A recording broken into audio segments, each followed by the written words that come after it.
L'objectif de ce déplacement, c'est d'abord et avant tout de confirmer mon intérêt grandissant et même la priorité que je donnerais au Lyon-Turin en tant que président de région. C'est un axe fondamental du développement de la région, c'est l'ouverture vers l'Italie, c'est le croisement transversal de toutes ces grandes lignes ferroviaires. C'est écologique, c'est intelligent et ça c'est important de rajouter de l'intelligence dans tous les grands projets. Donc c'est aussi essayer de combler le retard perdu pendant 6 ans par négligence de la gouvernance actuelle sur ce projet. Bruno Bonnel, parce que d'abord nous sommes de la même famille, nous sommes des radicaux tous les deux, et puis parce que vous comprenez bien que tout ce qui intéresse la région Rhône-Alpes, Auvergne m'intéresse également dans la mesure où j'ai en charge la politique de la montagne.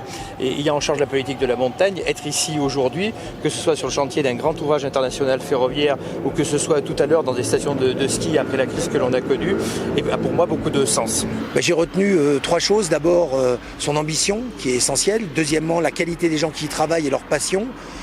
Et de la réalisation exceptionnelle qu'elle a, et surtout la nécessité de se dépêcher maintenant et de pousser aussi fort qu'on peut pour que ce projet devienne une réalité et arrête d'être un serpent de mer. Alors actuellement, on a terminé la partie terrassement de cette tranchée couverte et d'ici l'été, on va remettre en place la RD 1006 qui avait été déplacée pour ces travaux à son emplacement initial.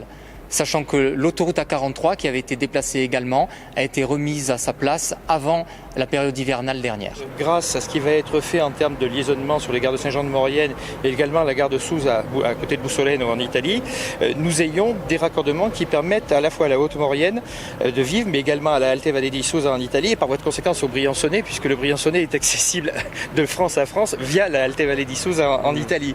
Donc c'est vrai que c'est un véritable projet de construction européenne qui se voit ici et qui servira aux citoyens de demain qui emprunteront cet axe, j'allais dire, de manière très naturelle. Joël Giraud, c'est un ministre en exercice bien sûr, c'est aussi un ami proche et qui viennent aujourd'hui nous soutenir. On partage quelque chose qui est renoncer à l'aquabonisme.